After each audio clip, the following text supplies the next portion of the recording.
muito diferente você falar para alguém que conhece os princípios estabelecidos no Velho Testamento para aqueles que não conhecem os princípios estabelecidos no Velho Testamento. Se você não entende os princípios do Velho Testamento, você não vai entender o Novo Testamento. Porque o Novo Testamento não é nada mais senão a realidade do que o Velho Testamento nos mostrou como uma figura, como uma sombra. Então nós entendemos que o Velho Testamento é uma caricatura, é uma sombra, é um tipo daquilo que deveria ser real para nós hoje. E o Velho Testamento, todos nós já estamos bastante familiarizados com isto, não começa no capítulo 1, verso 1 do Gênesis. Ali começa a história da criação do mundo, da organização do planeta, de como Deus tratou com aqueles primeiros povos, destruiu, fez um pacto e dali para frente chamou a Abraão, estabeleceu um concerto, uma aliança, e disse a Abraão que a sua descendência seria prisioneira e escrava por 400 anos, mas que depois disto ele viria e tiraria aquele povo com mão forte e com braço poderoso. Nós conhecemos como Deus tirou Israel do Egito, e na noite em que Israel ia sair, o cordeiro morreu. O cordeiro é a figura simbólica do início do Velho Testamento, porque com a morte do testador inicia-se o testamento, diz Paulo na carta aos Hebreus. Então o Velho Testamento, ele inicia quando o cordeiro é morto e quando Israel saiu debaixo da proteção do sangue do cordeiro para mostrar que haverá um novo testamento e que nós também seremos libertos de todo o poder da escravatura do mundo, do pecado, por causa do sangue do Cordeiro de Deus. Posso ouvir seu amém? Agora, dali para frente se estabeleceu um ritual. Quando Israel começou sua jornada pelo deserto, um ritual. Deus mandou construir, Êxodo 25, um tabernáculo. Então, a primeira coisa que a gente tem como instituição para que Deus pudesse reunir o seu povo para dar instrução e abençoá-los, era o tabernáculo. Quando você não entende o tabernáculo do Velho Testamento, você não entende nada do Novo Testamento. A primeira coisa que nós vamos ter é que todas as pessoas, elas vinham ao tabernáculo, e o tabernáculo tinha 3 divisões. Átrio, que era a parte exterior, aonde o povo chegava. Todo o povo chegava até o átrio. E a primeira coisa que você vai se lembrar é que nenhum daqueles que vinham até o átrio vinham com as suas mãos vazias. Eu estou falando do Velho Testamento como figura do Novo Testamento. Ninguém podia vir diante de Deus com as suas mãos vazias. Todos eles, ou traziam uma rola, ou uma pomba, ou um cordeiro, conforme suas posses. Mas eles traziam alguma coisa, para serem oferecidas como sacrifício. Diga aí para mim, sacrifício. Deus não aceita culto sem sacrifício. Se você veio aqui e não fez nenhum sacrifício para vir aqui, e neste momento não tem nenhum sacrifício, lamento informá-lo que seu culto não será aceito. Deus não aceita culto sem sacrifício. A primeira coisa é esta: você vai ter que sacrificar alguma coisa para que Deus possa aceitar. Nós temos uma cultura invertida, mas, na verdade, lá na terra do irmão Diê, do irmão Dene, uma pessoa, ao ir visitar outra pessoa, se aquela pessoa que ele iria visitar fosse uma pessoa importante, a primeira coisa que ele levaria era alguma coisa para agradar aquela pessoa. É assim mesmo lá? É assim mesmo? Irmão, está confirmando. Nós não temos isto. Às vezes tem até um cânticozinho de aniversário, eu só vim para comer. Parabéns para você, porque eu só vim para comer. Quer dizer, eu vou e não levo nada. Sabe, eu simplesmente não levo nada. E eu quero dizer para você que nós estamos errados em nosso princípio. Eu vou dizer para você, de maneira que você possa entender, que a maioria das nossas orações não são recebidas por Deus. Porque nós não somos os chefes. Nós não somos os donos. Nós estamos chegando na presença de alguém que é muito importante e que não está lá para receber suas ordens. Ele está pronto para te ajudar. Deixa eu lhe dar uma pequena ilustração antes de aprofundar esse assunto. Se você notar na Bíblia é assim, a rainha de Sabá foi visitar Salomão.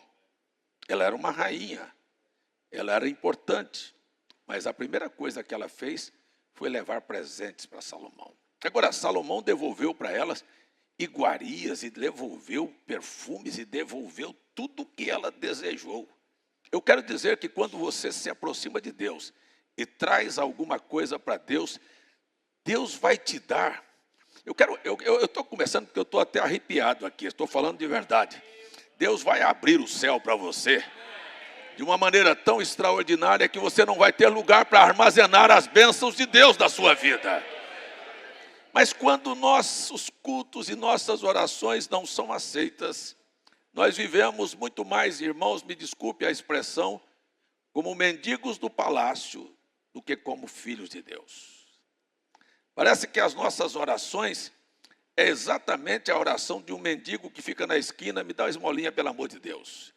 Eu vi o irmão Jean gritar aqui esse púlpito da semana passada, eu acho até engraçado a expressão do Jean dizer, pelo amor de Deus, pelo amor de Deus. E eu fico de lá dizendo, mas você sabe que é até interessante, porque muitos crentes parece que eles chegam diante de Deus e dê uma esmolinha, pelo amor de Deus.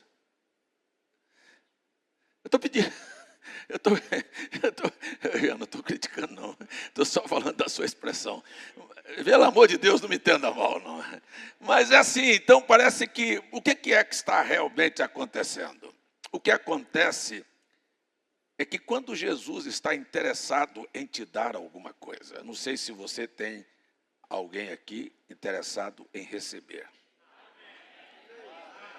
Quando Jesus quer te dar alguma coisa, a primeira coisa que ele faz é te pedir.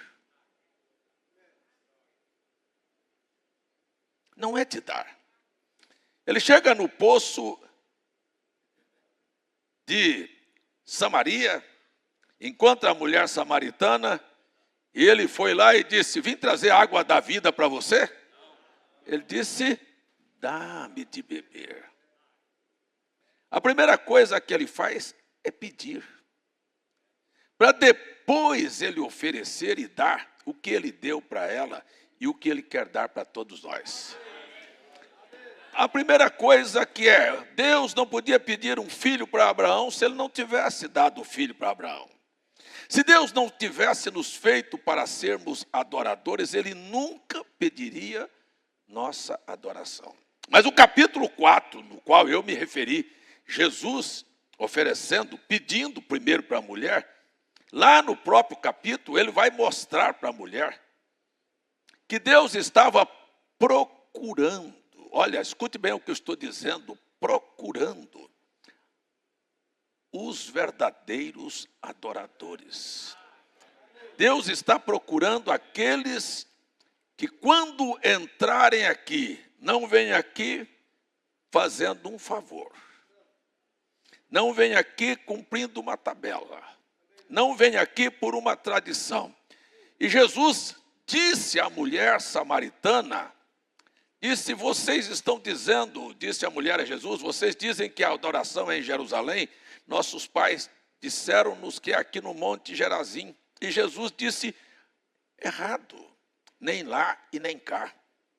Deus vai procurar, e eu espero que Ele encontre alguém aqui hoje à noite, que veio aqui para adorá-lo, que não veio aqui para assistir o culto, que não veio aqui como espectador, que não veio aqui com a mão vazia, que não quer aqui hoje à noite deixar um culto sem um sacrifício, mas que alguém que veio aqui para oferecer a Deus um momento de sacrifício e deixar diante do altar de Deus sua oferta e voltar para casa com a alma recompensada.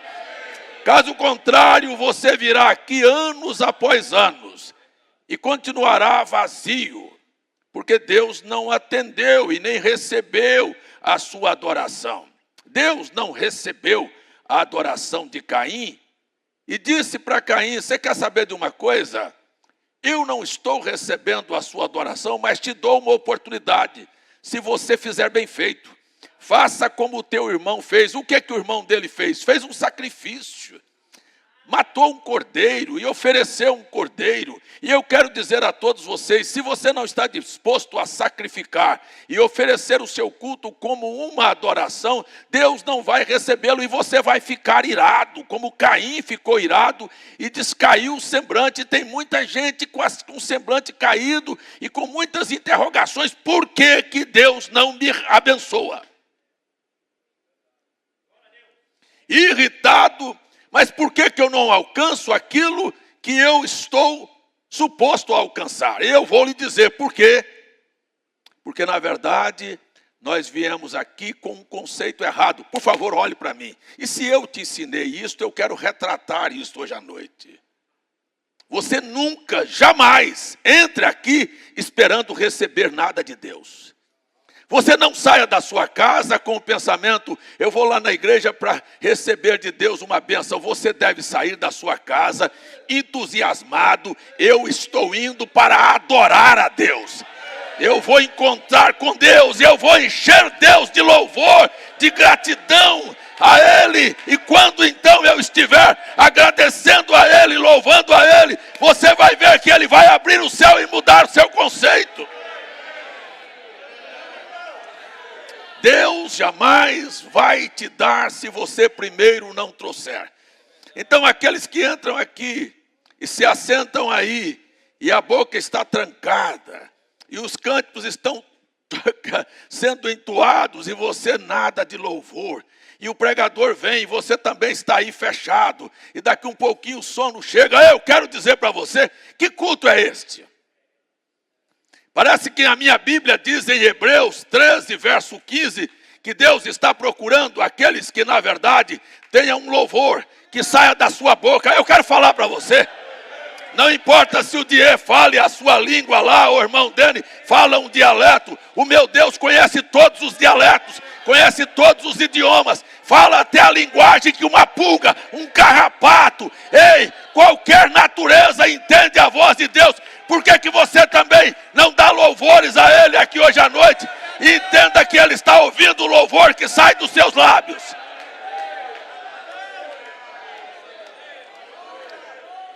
Parece que nós não temos consciência.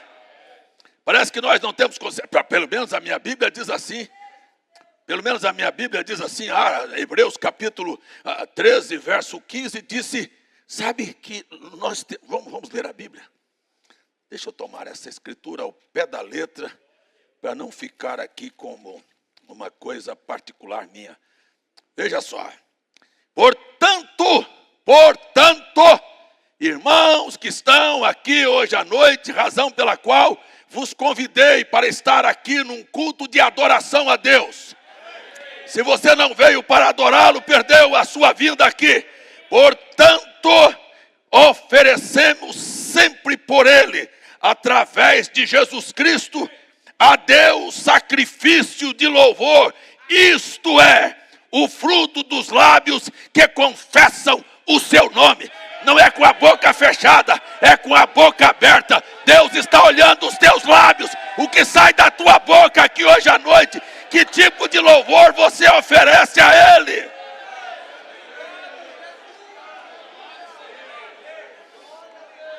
Mas quando nós não temos coragem nem de louvá-los nós nos tornamos, eu quero que você seja honesto. Eu quero que você seja honesto. Nos tornamos os mendigos. Que levantamos de manhã e dizemos para Deus, Deus abençoa meu dia. Abençoa a minha família, abençoa a minha saúde, abençoa meus negócios. E Deus falou, e cadê meu louvor? Por que não levantamos de manhã e temos um tempo para louvá-lo?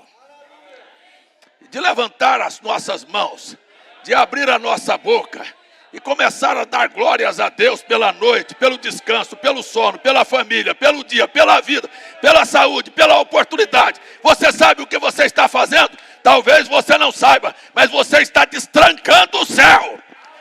Você está abrindo as portas dos céus. E quando você começa o seu dia adorando ao Senhor e glorificando a Deus, e dando a Deus louvores pela noite, pelo que Ele fez.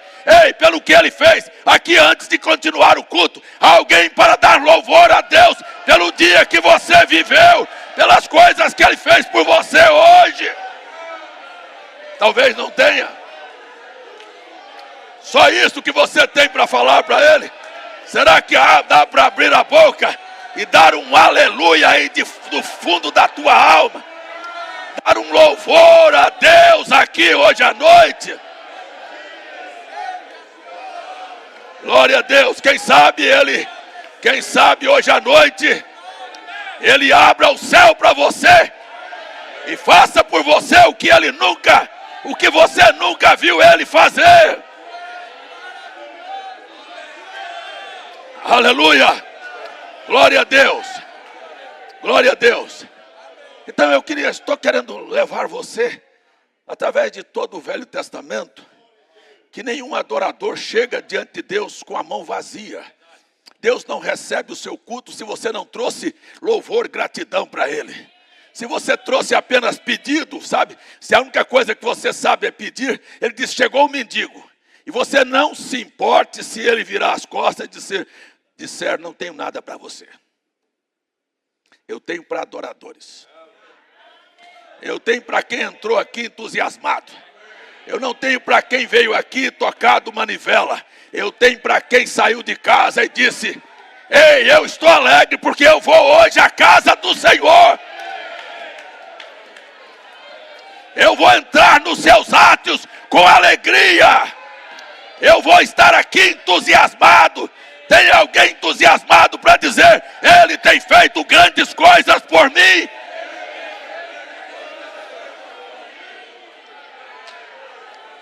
Aleluia. Então os adoradores iam desta expectativa. E lá onde eles conseguiam chegar, que era no átrio, o sacerdote também não podia entrar diante de Deus com as mãos vazias. Ele tinha que prestar um serviço de adoração naquilo que ele fazia. Vocês estão me entendendo?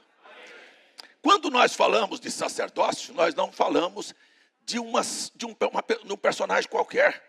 Nós estamos falando de alguém que nasceu numa linhagem, foi escolhido, treinado para fazer aquilo. Estão me entendendo? Nós não estamos falando de alguém que foi pegado no laço, mas que alguém desde seu nascimento foi separado para sacrificar, para oferecer ao Senhor.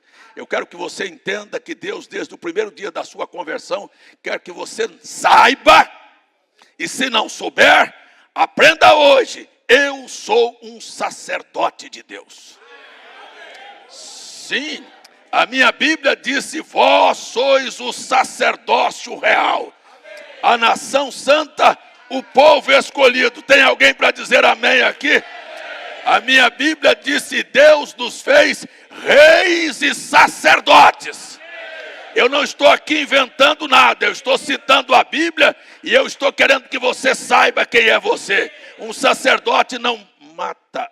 Eu não vou hoje na igreja. Eu não vou hoje sacrificar. Eu acho que eu estou cansado. Um sacerdote não age da maneira como os crentes estão agindo. Entenda por que a tua vida não vai. Um sacerdote, ele reconhece o seu chamado. E ele sabe que se ele fosse diante de Deus fazer mal feito, Deus não recebia.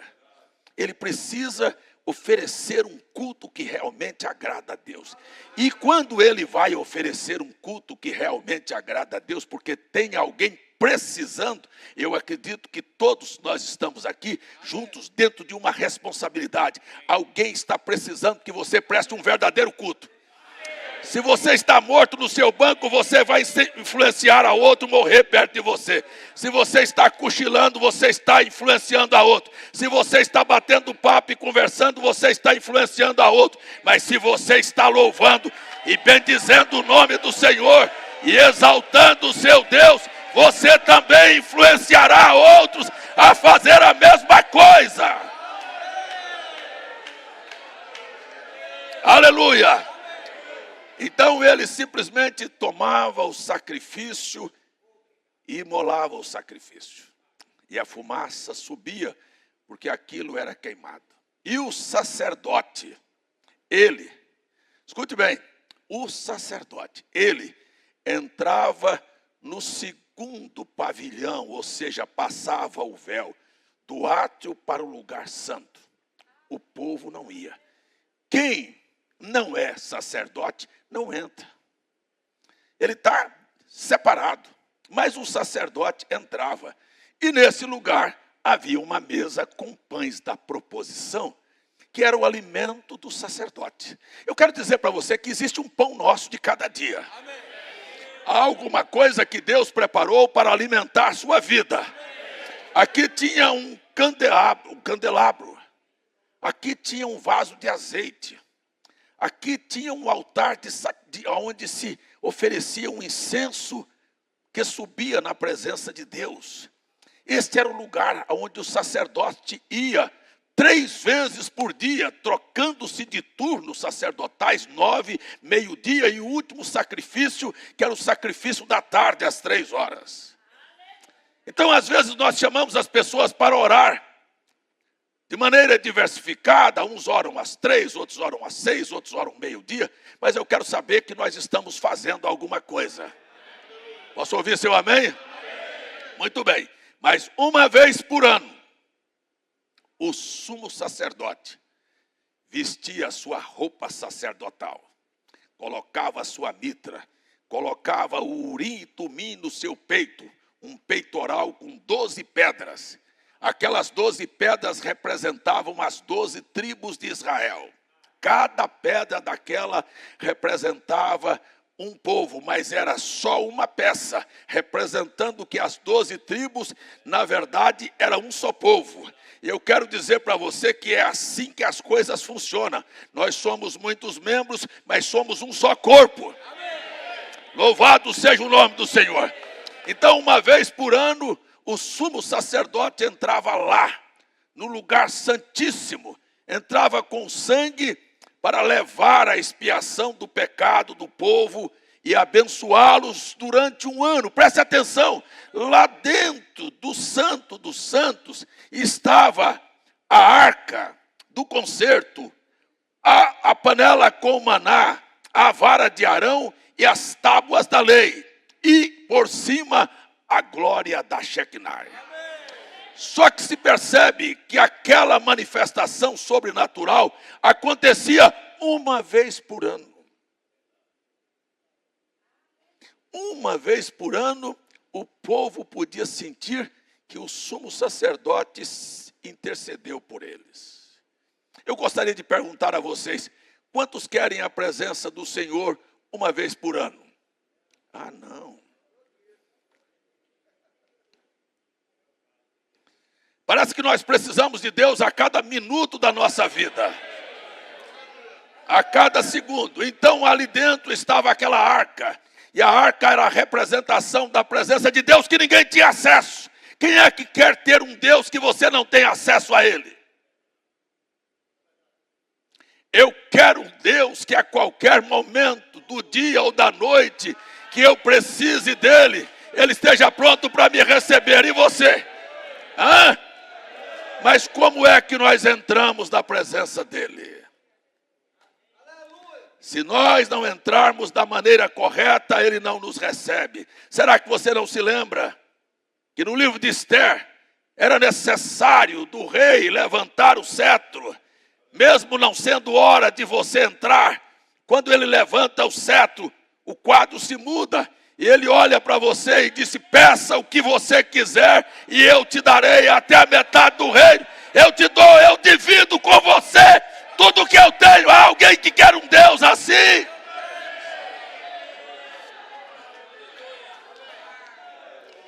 Aquela arca era acessível uma vez por ano. E o tabernáculo mudou durante 40 anos pelo deserto. E depois Israel viveu o período dos juízes, quando entrou na terra de Canaã por 430 anos, e a arca estava depositada num tabernáculo em Siló. Então lá em Siló era o mesmo ritual. Era o ritual do tabernáculo de Moisés. O tabernáculo do Antigo Testamento. O tabernáculo feito daquela maneira.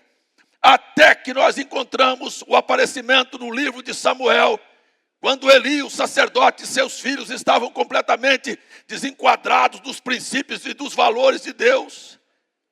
Apostatados, Deus mandou um profeta, avisou o que iria acontecer, levantou Samuel, e nós conhecemos a história de que Israel foi provocado e entrou numa briga. Eu quero falar uma coisa para você. Quando você entrar numa luta e perder, alguma coisa está errada.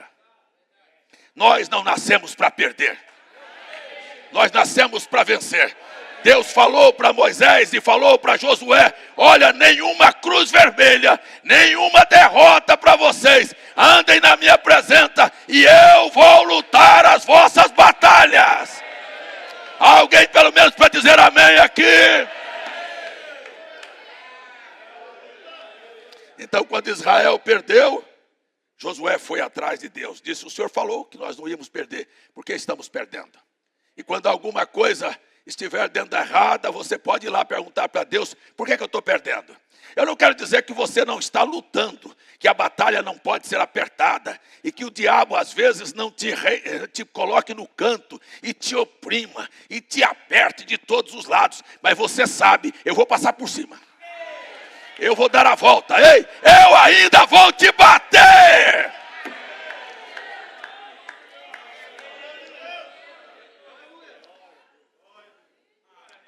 Não nascemos para derrota. Não nascemos para derrota. Você não entendeu? Talvez eu não esteja pregando para você. Não nascemos para derrota.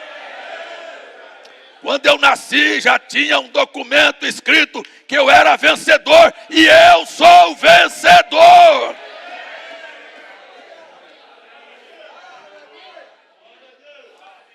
Então Israel foi para a guerra, e os filisteus estavam derrotando Israel. E Israel disse: já sei, é a ausência da arca, vamos levá-lo. Mas ninguém tinha autorização para levá-la. Mas eles tomaram a liberdade de pegar uma coisa sem autorização. E tem muita gente confiado que pode fazer sem autorização. E eles tomaram a arca e foram. E quando a arca chegou no arraial de Israel, os filisteus ouviram o júbilo de Israel. Eles começaram a jubilar e a exaltar e a gritar. E eles disseram: olha, Deus veio para o meio deles, nós estamos perdidos, vamos nos esforçar para a batalha. E nós sabemos que os filisteus se esforçaram e Deus estava ausente. Havia apenas uma representação, mas Deus não estava lá. Eu não quero apenas uma representação, eu quero Deus em realidade.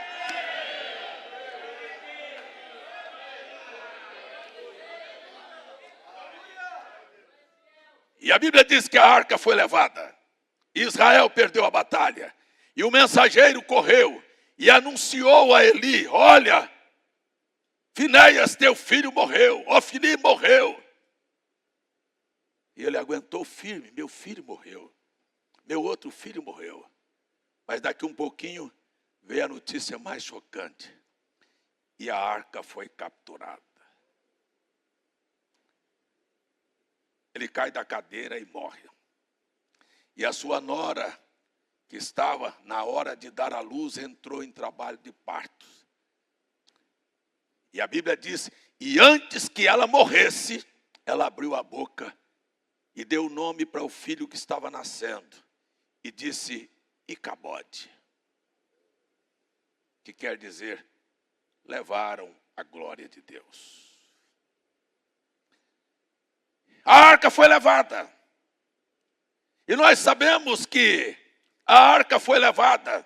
E Deus mandou a Samuel ungir a Saul como rei de Israel, porque o povo de Israel pediu um rei. Eu quero lembrar a você que o mundo vem pressionando a nós não nos serve de modelo.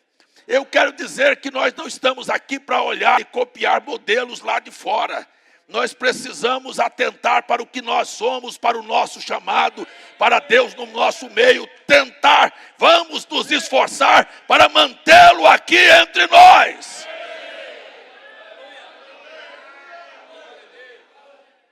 Não vamos deixar que a arca seja levada. Amém? Glória a Deus. Muito bem. Então, a arca foi levada. E Saul subiu ao trono. E sabe quanto Saul se importava se a arca estava com eles ou não? 40 anos Saul reinou sem a presença da arca. Para ele ostentava o título de rei, a posição de rei, o palácio, detinha a riqueza, tinha toda a honra, toda a fama, toda a glória. Ele não estava importando com Deus, ele estava importando com o seu cargo, com o seu nome, com o dinheiro que ele ganhava.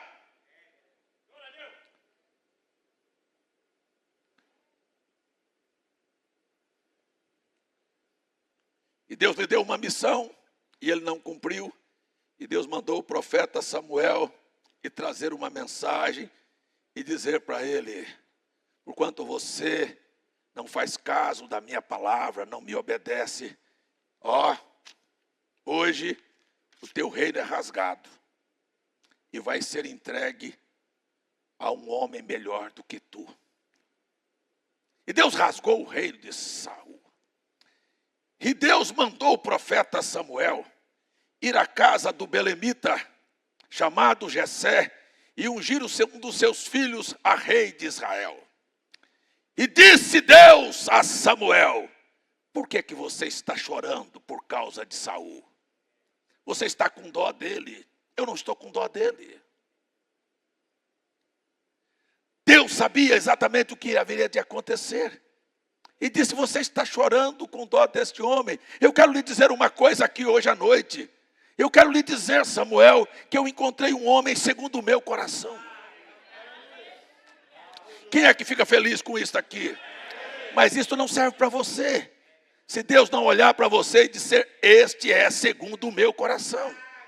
Se for apenas Davi, não serve para mim, é apenas um fogo pintado em parede, não vai resolver nada. Deus precisa olhar para mim e para você e dizer: encontrei alguém que é segundo o meu coração. Posso ouvir seu amém ou não? Agora isto me impressiona. Como é que Deus vai chamar Davi um homem segundo o seu coração? Será que Deus não conhecia quem era Davi? Era apenas aquele menino meigo que apacentava as ovelhas, ou era um homem assassino, sanguinário? Era apenas aquele menino, sabe, que parecia ser muito humilde, que não aguentava uma ofensa. No dia que ele mandou pedir alimento na casa de Nabal, e Nabal não deu, ele foi lá, disse: eu vou matar tudo agora mesmo. Este era o homem segundo o coração de Deus, com uma natureza desta. Era um homem segundo o coração de Deus, Davi. E quando a mulher de Nabal veio e trouxe aquelas ofertas para ele, será que ele não teve nenhum olhar concupiscente para o lado dela? Que foi sabendo que a mulher do homem morreu, que o homem morreu, ele foi lá e vai buscar a mulher para mim. 10 dias depois, Davi.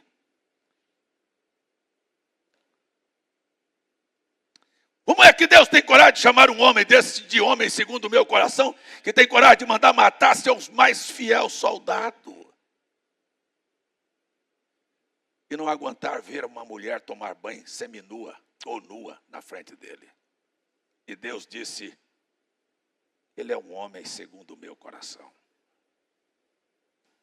Um homem vaidoso que mandou numerar as tribos para saber quantos tinha do lado dele.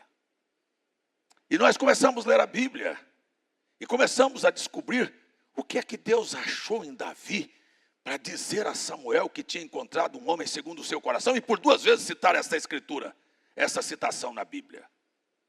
E por que Davi se tornou o homem com o nome mais citado na Bíblia depois de Cristo 900 vezes? Mais do que Abraão, mais do que Noé, mais do que Moisés, mais do que Elias, mais do que qualquer dos profetas. Um homem com essas tendências, com essa natureza, com esta valentia, com esta obstinação. Como é que Deus se agradaria deste homem? A ponto de dizer que achou um homem segundo o seu coração. Mas era um homem que sabia se quebrantar, reconhecer seus erros, voltar atrás, pedir perdão. Era um homem que sabia, deixa eu te falar, oferecer a Deus e não oferecia de graça. Ele jamais quis levar e fazer um culto para Deus sem sacrifício. Na hora do seu erro, em enumerar as tribos, e que o anjo estava com a espada para destruir Jerusalém, ele disse: eu pequei, não é o povo, sou eu, mata a mim, mata a minha família, mas libera o povo. E o anjo propõe, e ele olha e vê o dono da terra, e diz: me venda essa terra. Ele disse: não te vendo, não te dou. Ele disse: você quer que eu dê para Deus um culto sem sacrifício? Eu quero comprar e pagar. Culto para Deus tem que ter sacrifício. Ele se dobra, ele se rende, ele pede misericórdia. Ele tem o Salmo 51 para orar. Ele mostra na sua vida que está disposto. E eu quero lhe dizer, não importa a circunstância, seja ela qualquer que for, você vai encontrar um homem que no meio das suas maiores adversidades, ele achava a lua, as estrelas, o mar, o céu, a terra, para poder parar e dizer: peraí, antes de qualquer coisa, deixa eu começar a louvar a Deus aqui. Deixa eu fazer alguma coisa antes de pedir para Deus. Deixa eu formar um salmo, deixa eu formar uma oração que vai antecedente de louvores ao nome do Senhor.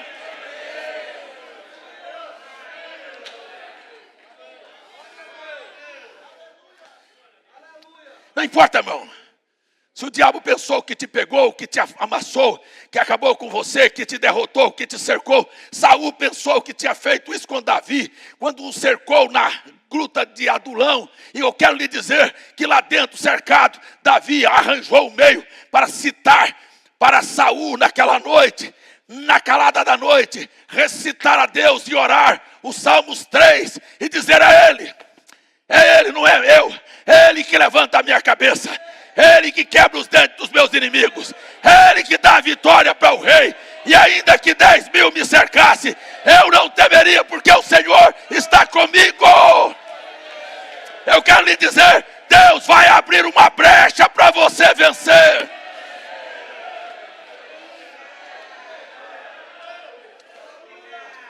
Posso ouvir seu amém? Quando você colocar uma adoração antes da sua oração. Antes de pedir qualquer coisa, comece a adorar a Deus. Você vai entrar diante de Deus. Eu quero lhe dizer uma coisa. Aqueles velhos hinos, quando o povo do Senhor adora a Deus, sucedem coisas. Sabe por que não sucede coisa na sua vida? Porque não há adoração. Mas quando você está adorando e está realmente na presença de Deus, eu queria só perguntar para você, responda-me com verdade. Eu quero saber quem é a pessoa que realmente entrou na presença de Deus, que teve coragem de pedir qualquer coisa. Não precisa pedir. Quando você está adorando, está na presença de Deus, há uma alegria tão grande. Você não lembra de doença, você não lembra de problema, você não lembra de adversário, você não lembra de pressão, você lembra de exaltar a Deus. E quando você exalta a Deus, Deus abre os céus, Deus toma a sua espada, Deus desembainha, Deus manda anjo e diz: vai lá e dê a vitória para Ele.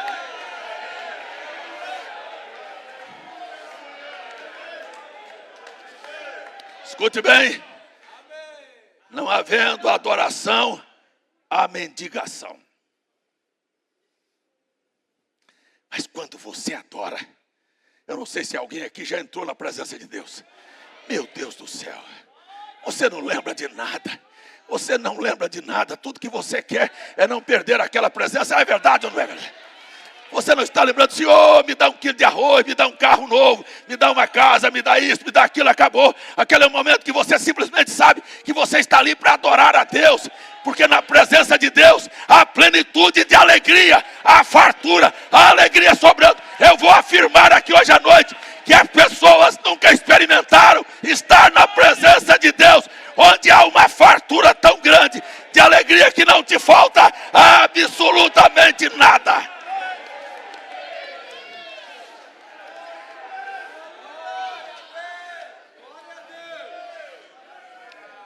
Se você achar ruim, me perdoe, mas parece que você nunca entrou lá.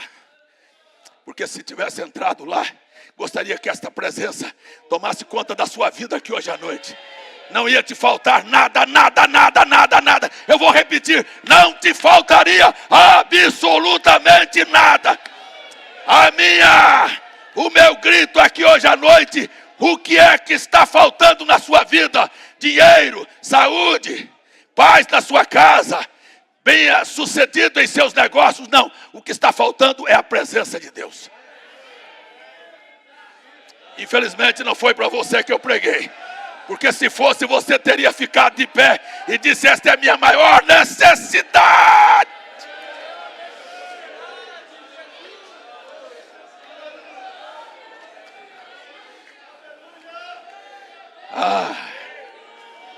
Aleluia, aleluia. O que é que está faltando na sua vida? Me parece que não é a presença de Deus. Você está com a sua boca fechada.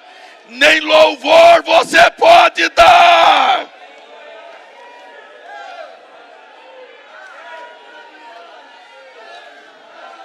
Experimente abrir a sua alma aí e soltar um grito lá de dentro, lá do profundo da tua alma. Deixa esta glória de Deus encher a tua vida aqui hoje à noite. Você volta para casa com todas as suas necessidades supridas diante de Deus.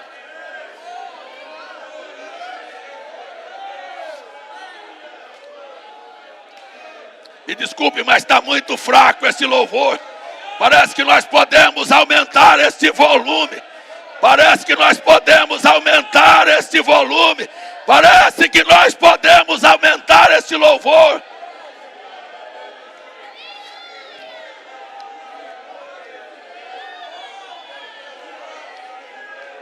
Aleluia! Aleluia! Aleluia! Deixa eu ver se eu te ajudo, aleluia! Quem sabe você se estimula comigo, aleluia! Aleluia! Aleluia!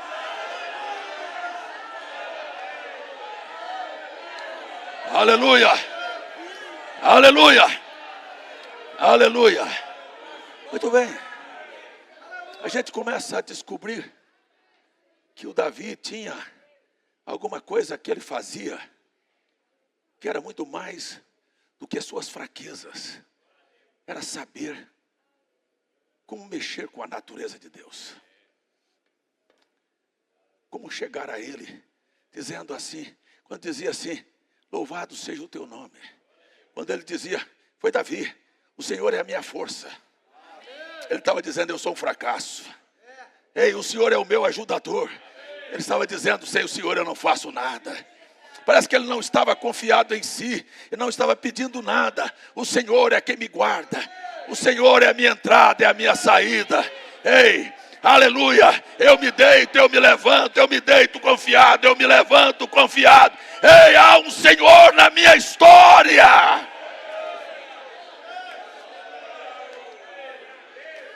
O Senhor é meu escudo, o Senhor é a minha destra, o Senhor é a espada que me defende.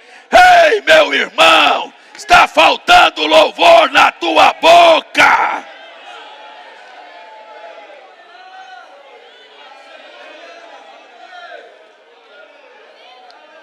Aleluia, Aleluia. Eu gosto da Bíblia. Eu gosto da Bíblia que por 2 vezes disse: e eu lhe darei a chave de Davi. A chave que ninguém abre, a chave que ninguém fecha, a chave que depois que abriu, ninguém fecha. Mas que chave de Davi é esta? Hein? Que chave é esta? Que o próprio Jesus reconhece isso no livro do Apocalipse, e no Velho Testamento é citado: e eu te darei a chave de Davi. Davi tinha uma chave que fazia o céu se abrir, que fazia Deus trovejar, que fazia Deus trabalhar para ele, que fazia Deus botar anjos para guardá-lo, que fazia coisas acontecerem. Você está me entendendo? Que chave? Tem uma chave aí, Jean? Não? Tem uma chave aí, irmão Francisco? Tem uma chave aí do carro?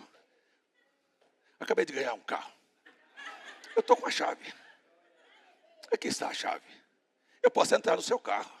Eu posso abrir seu carro. Eu posso funcionar seu carro. Eu posso ir embora no seu carro. Eu não paguei nada pelo seu carro. Mas agora ele é meu. Eu tenho a chave.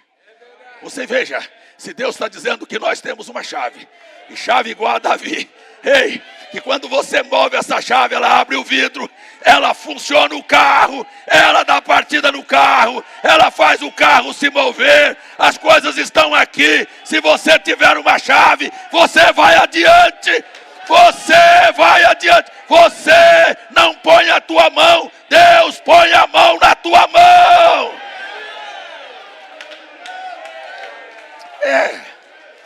Há uma chave que nós precisamos aprender a usá-la, a chave de Davi.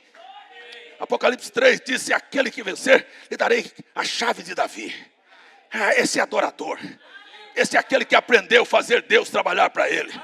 Quando Saul fechou, e tinha 10.000 homens ao seu redor, e Davi estava dentro de uma caverna com 600 homens apenas, ele disse: nós estamos fritos e mortos. Deus falou: nada, você tem a chave. Ele começou a orar, ele começou a salmodiar. Se você começasse a exaltar este Deus aqui hoje à noite. Ei, olha, o diabo tinha certeza que tinha acabado com ele. Mas Deus pegou a chave que Davi usou e moveu o coração de um rei e disse: invada a terra de Saul. E quando o rei entrou, chegou a notícia para Saul: alguém está vindo guerrear contra você. Ele disse: deixa esse cão morto aí. Não é cão morto, é que a chave abriu a porta. A chave vai abrir a porta. Onde você não ver a oportunidade, Deus quer que você mova a chave. Mova a chave. Mova a chave aqui hoje à noite. Abra a sua boca, mova a chave aí. Comece a dar glórias a Deus. Exaltá-lo pelos livramentos, pelas bênçãos recebidas. Ei, eu estou dizendo que quando você louvar a Deus, pessoas vão sair daqui curadas, sem precisar das minhas mãos ou de nenhuma oração. Pessoas vão sair libertas apenas pelo louvor do nome do Senhor.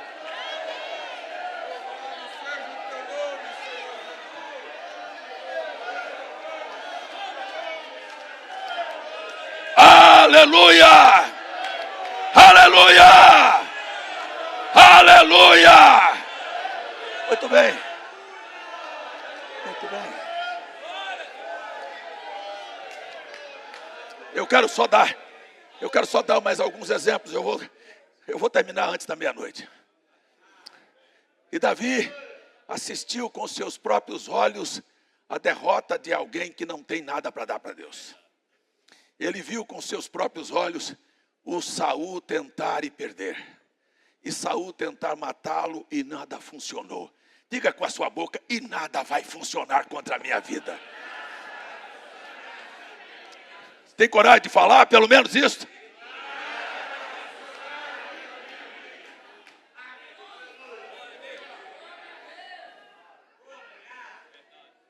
Mas o Davi viu um homem que não se importava com a presença de Deus terminar atrás de uma feiticeira.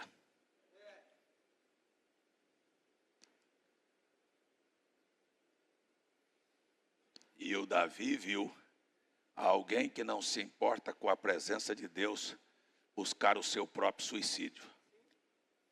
Vai entrar num grau de depressão a ponto de pedir para morrer. Vocês estão me ouvindo? Amém. Eu quero dizer para você que depressão não é doença de adorador. Se você começar a adorar, não existe depressão que fica no seu lombo. Mas tranque a sua boca, Jean, e entre nos seus pensamentos e comece a dar lugar a eles e deixe o diabo crescer na sua cabeça e vai aumentando dentro de você e daqui um pouquinho você não quer falar, não é nem com Deus, nem com seu próximo, nem com ninguém. E a próxima coisa, você vai dizer, não vale a pena viver. Mas, que coisa boa. Quando vier uma destas ondas para você, fique doido dentro de casa. Eu acho que nós estamos precisando de um pouco de gente louca. Parece que Davi era meio louco, o inimigo está ali. Ele disse, eu vou deitar e vou dormir, mas você está doido, rapaz, você vai morrer dormindo. Vou. Eu me deitei, dormi e acordei porque o Senhor...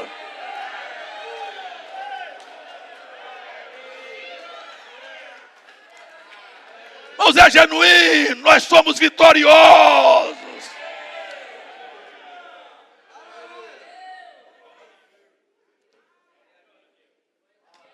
Parece que ele era meio doido, sabe? Era salmos, era louvor, era cânticos. Sabe, essa noite eu passei a noite chorando na minha cama, mas no outro dia estava com a espada na mão, montado num cavalo e disse, cadê o inimigo?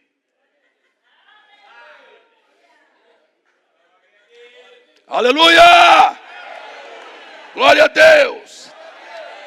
E ele viu o seu antecessor que não fazia questão de Deus na sua vida terminar tentando um suicídio.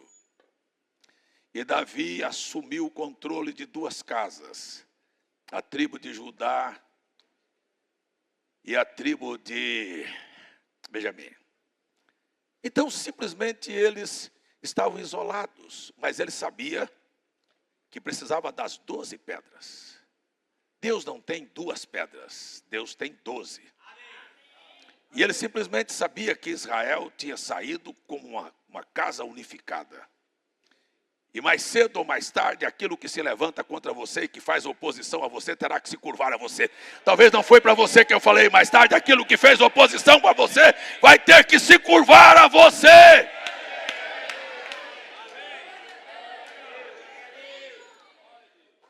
E daqui um pouco chamaram Davi para reinar sobre as 12 casas.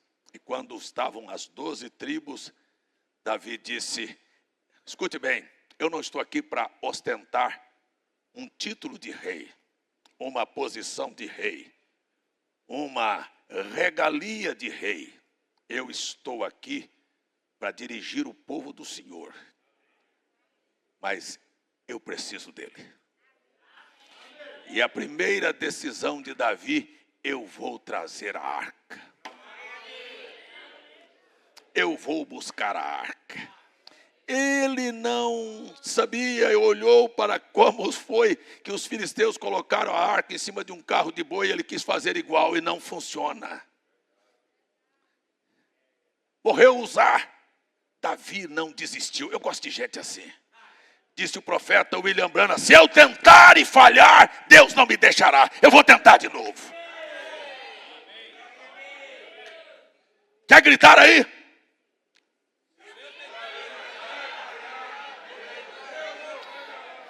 Eu não escutei você falar.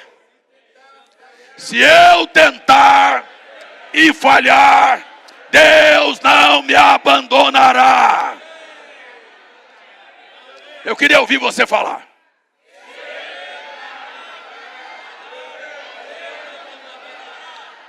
Ele voltou. Ele voltou. E agora ele foi buscar a arca e ela veio dos lombos dos sacerdotes. Eu não tenho tempo para entrar nos detalhes aqui. Porque se eu fosse entrar, a roupa do sacerdote era especial. Sabe, você deve vestir da maneira que Deus diz que você deve vestir. Não vai vestir como o mundo. Nem homem, nem mulher. Até as cuecas dos sacerdotes é citada na Bíblia. Mas isso é bobagem. Isso é lá atrás. Não precisa não. Pode ser a calcinha da sua mulher que dá certo. Se botar no varal, mistura tudo. Pode ser qualquer uma. Mas não era assim na Bíblia. Ele tinha uma roupa própria. Você é um sacerdote, você tem que entender que você foi chamado para vestir corretamente, irmã, irmão. Nós precisamos saber disso. Não precisa ficar batendo aqui. Olha o tamanho do seu vestido, olha o decote do seu vestido. Olha, você não pode ter uma roupa que você esteja mal vestida diante de Deus. Por favor.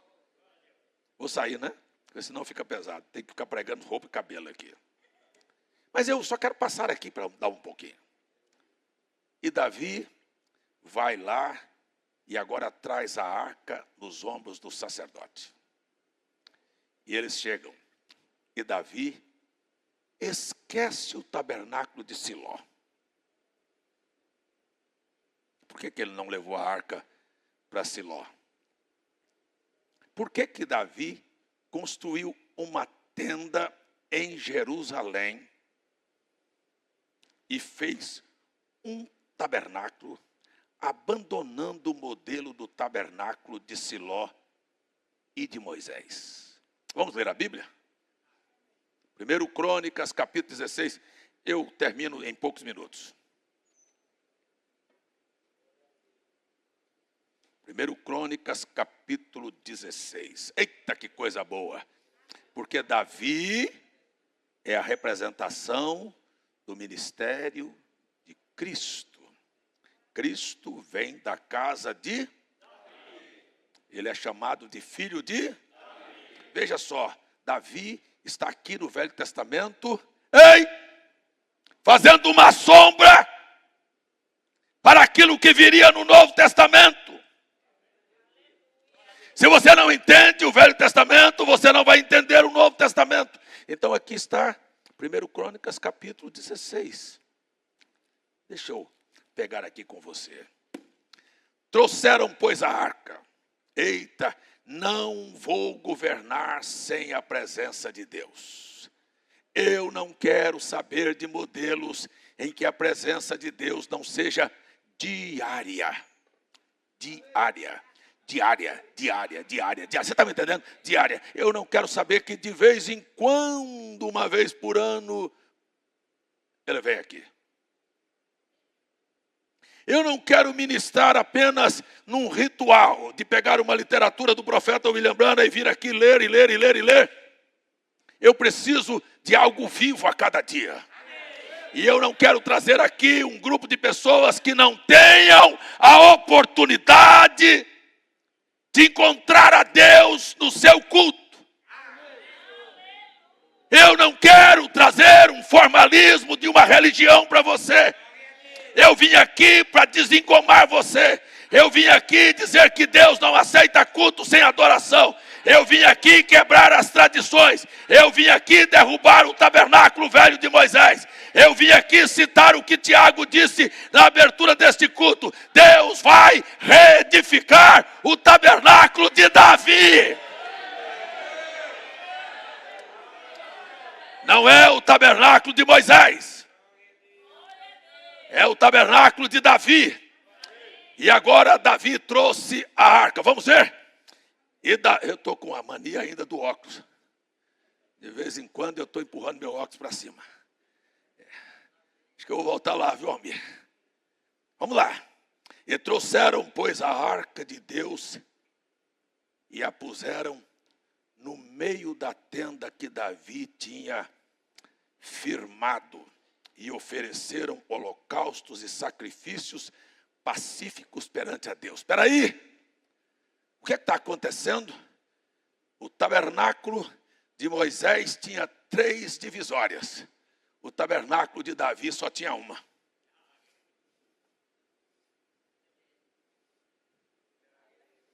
O tabernáculo de Davi não tinha uma separação onde só um grupo chamado sacerdote entrava, ou onde só o sumo sacerdote entrava uma vez por ano. No tabernáculo de Davi, todo o povo tinha acesso. Parece que ele estava falando que o tabernáculo de Moisés ia ser rasgado o véu lá na morte de Cristo na cruz do Calvário, e abrindo espaço não é para o sumo sacerdote, mas para que todos possamos comparecer na presença deste Deus e usufruirmos das suas bênçãos. Isto é para você.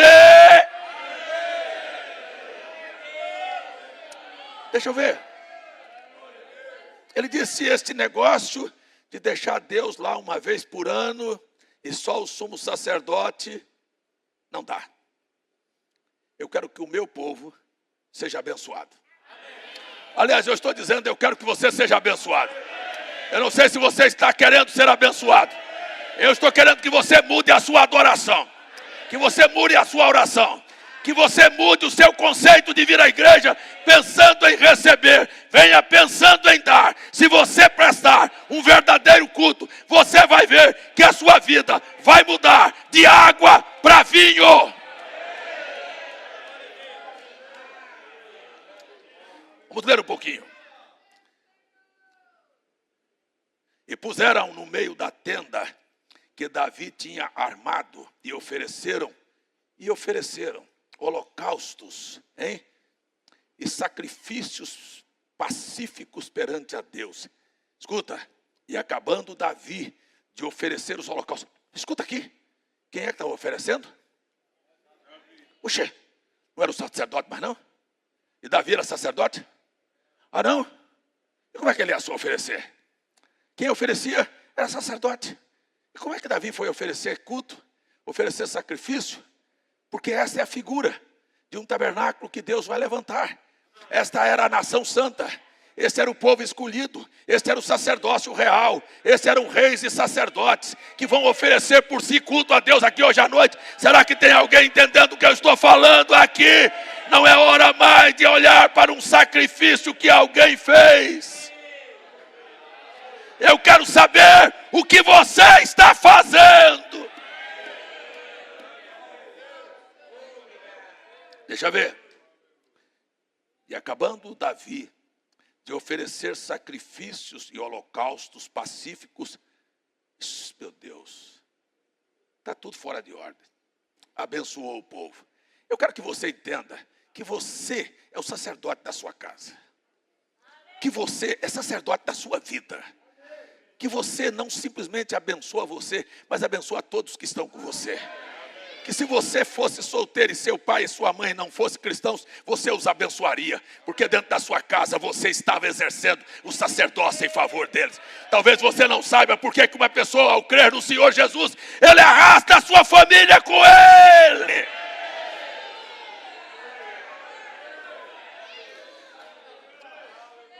Quando o irmão Bruno pregou a mensagem, o sinal, ele disse: exponha o sangue no umbral da tua casa, pelos teus filhos, pelo teu marido, pela tua mulher, por aqueles que estão fora. Exponha. Você está levantando um sangue de um cordeiro por alguém. Eu estou dizendo para você, nós nascemos aqui como abençoadores. A igreja precisa aprender o que ela é, o valor que ela tem, a chave.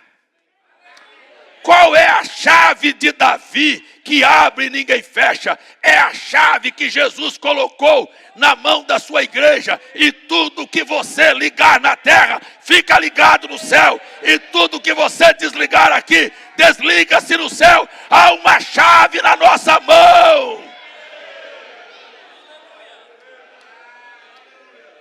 É incrível que eu estou pregando e eu olho para a gente com a boca fechada. Não é para ele. Não é para ele, não é para ele, não é para ele. Definitivamente não é para ele. Mas isso aqui é para alguém aqui hoje à noite. É alguém que vai tomar essa chave. É alguém que vai abrir a porta. É alguém que vai funcionar. Você diz: não é meu carro, mas Deus te deu a chave. E você abre e ninguém fecha.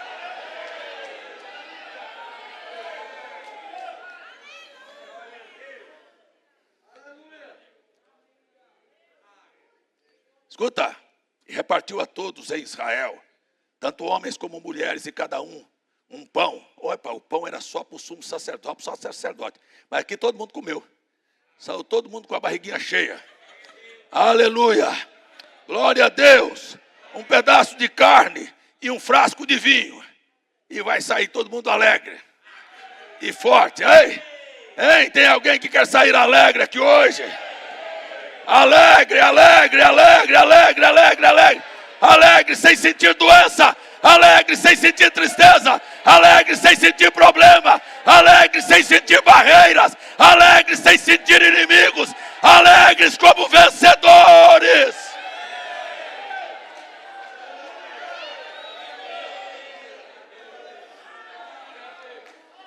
Deixa eu ver.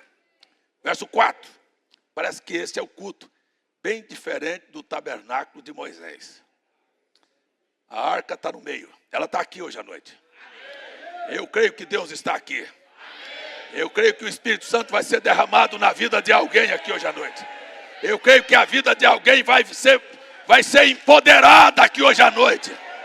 Eu creio que alguém vai sair daqui dizendo: acabou, acabou, acabou, acabou depressão, acabou o problema. Eu estava lá, eu não me lembrei mais de nada. Eu só queria estar embriagado na presença de Deus.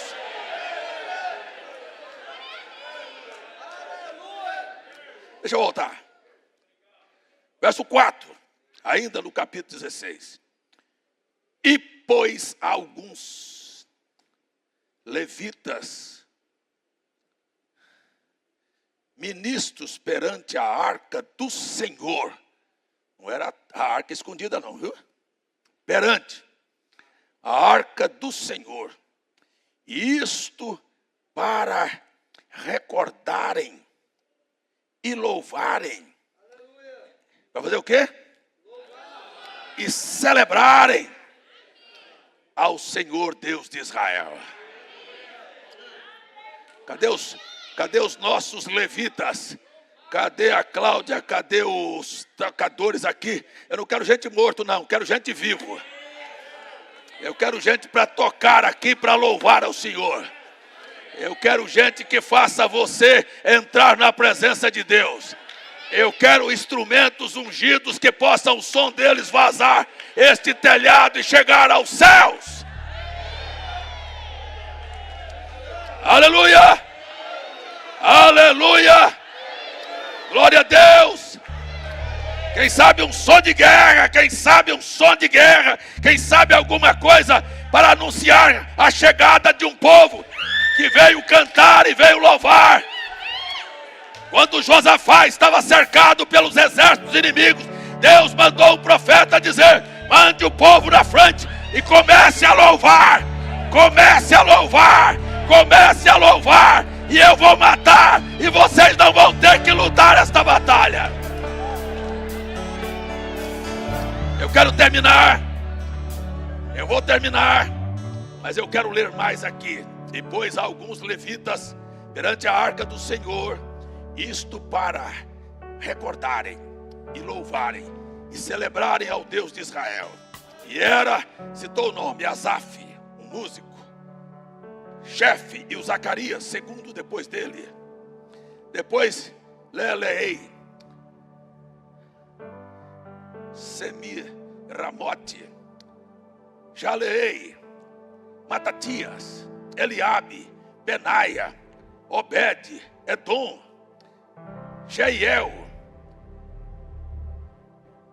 com alaúdes, com harpas, com Asaf, e falava e fazia ouvir como símbolos. Também Benaia e Jaziel, os sacerdotes, continuamente tocavam trombetas perante a arca da aliança do Senhor.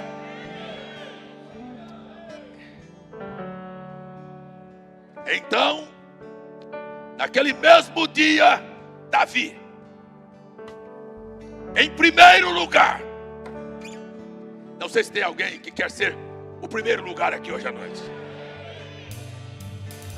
deu o seguinte salmo. O que são salmos? Orações cantadas. Começou a cantar num tom de oração. Aleluia! Aleluia! Deu o seguinte salmo, para que pelo ministério de Asaf e de seus irmãos louvassem ao Senhor. E Davi abriu sua boca e começou a dizer: Senhor, eu estou precisando da tua ajuda, estou precisando da tua mão de misericórdia, estou precisando que o Senhor me socorra, estou precisando que o Senhor me livre dos inimigos, estou precisando que o Senhor me cure desta doença, estou precisando que o Senhor resolva o meu problema financeiro. Não, isso não é forma de se chegar diante da presença de Deus. Você não é mendigo, você é um adorador. E Davi se aproximou na arca em primeiro lugar. Eu estou falando aqui de que Deus disse que vai restaurar o tabernáculo de Davi com os gentios.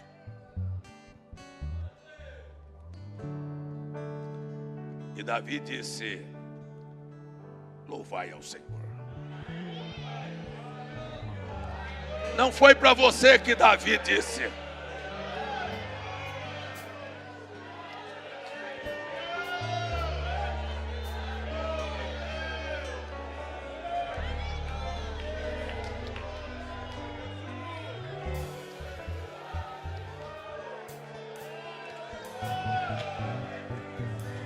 Louvai ao Senhor.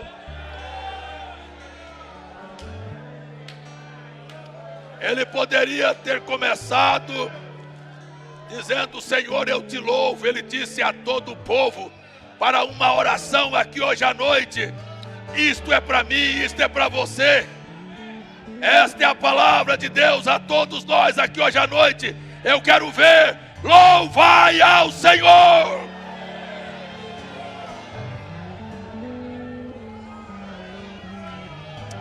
Invocai o seu nome. Grande é o teu nome, meu Senhor.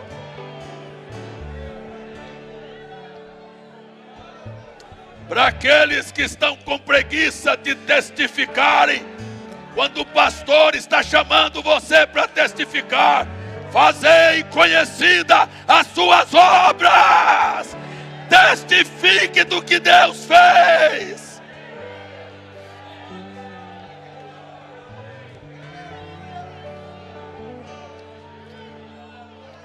Aleluia! Cantai-lhe, salmodiai-lhe atentamente, falai das suas maravilhas. Será que tem alguém aí? Será que tem alguém aí para falar das maravilhas de Deus? De abrir a sua boca e dizer: louvado seja o teu nome. Grandes são as tuas maravilhas na minha vida, Senhor. Não é para você que o salmista disse.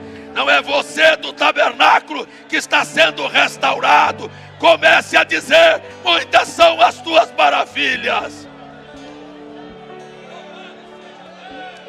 Aleluia, aleluia, aleluia, aleluia. Gloriai-vos todos.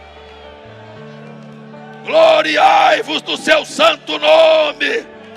Alegre-se o coração daqueles que o buscam. Se você veio aqui para encontrá-lo, eu não estou vendo ninguém alegre aqui. Alegre o seu coração nesta hora.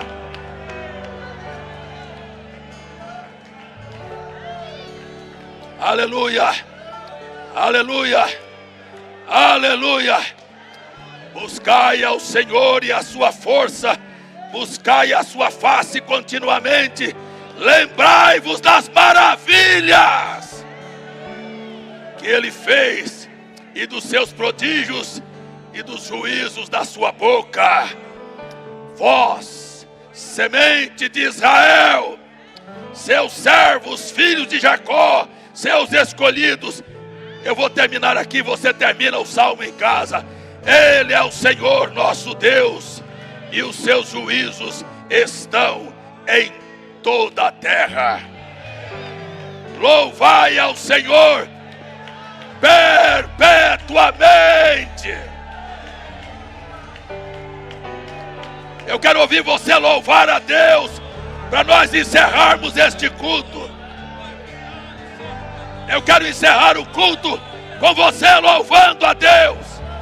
Abra sua boca e comece a louvar ao Senhor, engrandecer o seu nome, falar sobre as maravilhas, ser agradecido. Não venha receber, venha oferecer. Deus vai te dar. Enquanto você louva, Deus te cura, Deus te liberta, Deus soluciona problemas, Deus expulsa demônios, Deus luta por você suas batalhas. Que essa pessoa receba o que precisa nesta hora: a libertação, a cura, em nome de Jesus. Em nome de Jesus. Eu estou aqui esperando você louvar ao Senhor. Eu sei que alguém aqui vai ser curado hoje à noite. Eu sei que alguém vai ser renovado hoje à noite. Eu sei que alguém vai ser recebido. Eu sei que alguém vai levar a chave. Eu sei que alguém vai ser segundo o coração de Deus.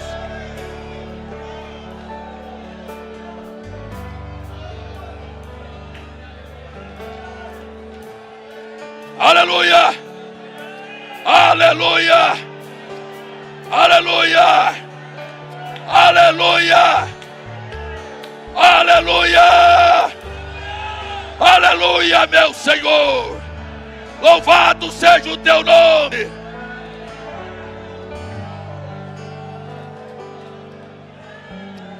Glorificado seja o nome de Jesus! Glorificado seja o nome de Jesus! Que caiam as doenças, que se arrebentem as armadilhas de Satanás, que as obras do diabo sejam destruídas, enquanto o povo do Senhor grita: aleluia!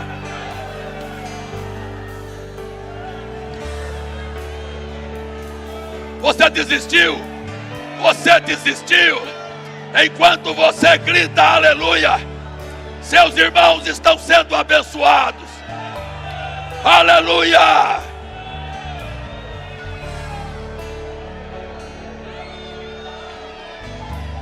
Aleluia!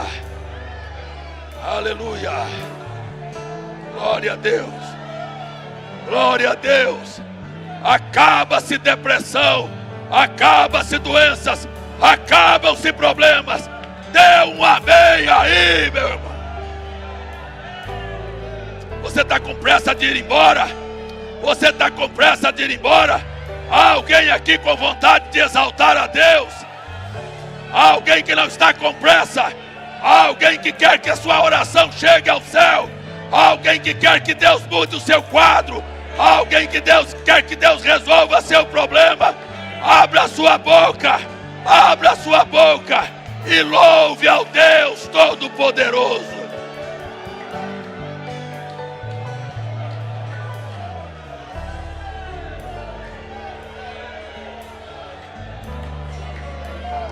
Aleluia! Aleluia! Acabou a separação. Aleluia! Entre nesta casa com louvor. Vocês músicos, toquem para agradar a Deus. Vocês ministros, ministrem para agradar a Deus. Você, meu irmão e minha irmã, sacerdote de Deus, venha oferecer um verdadeiro louvor ao Senhor. Acabe com a sua preguiça, com a sua moleza.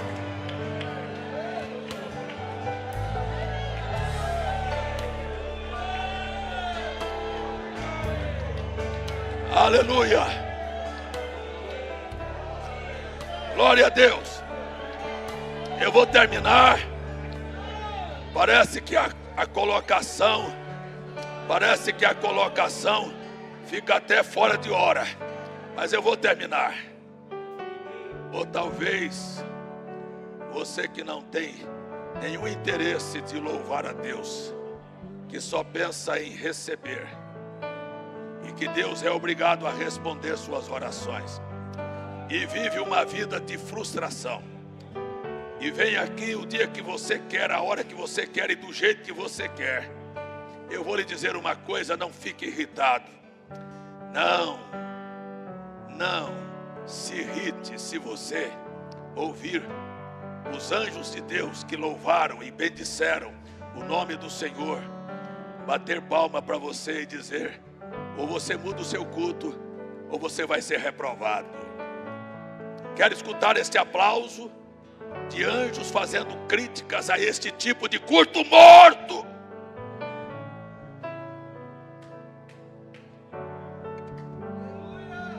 De gente que não sabe aonde está.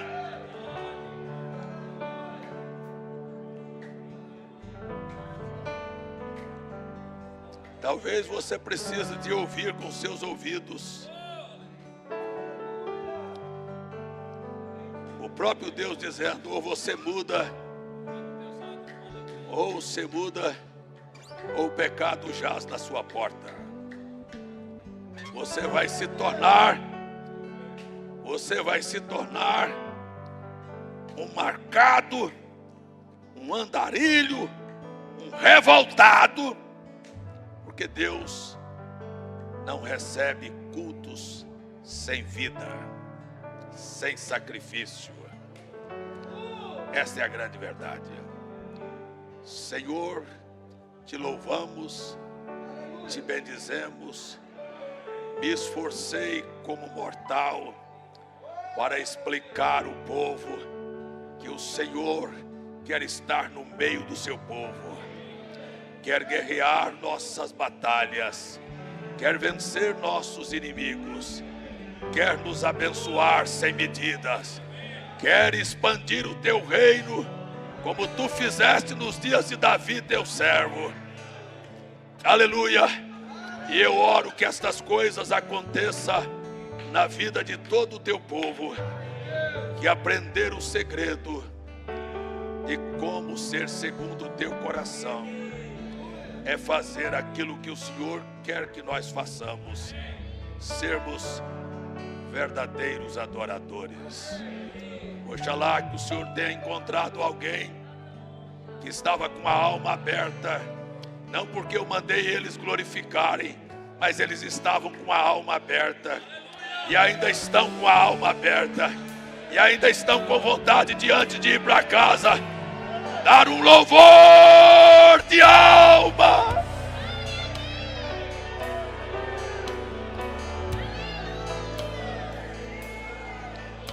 Ainda estão com vontade de abrir a boca, e Deus está olhando para você e sabe se isto é verdade. Mas se há alguém aqui com vontade de dar um glória a Deus, que dê seu glória a Deus.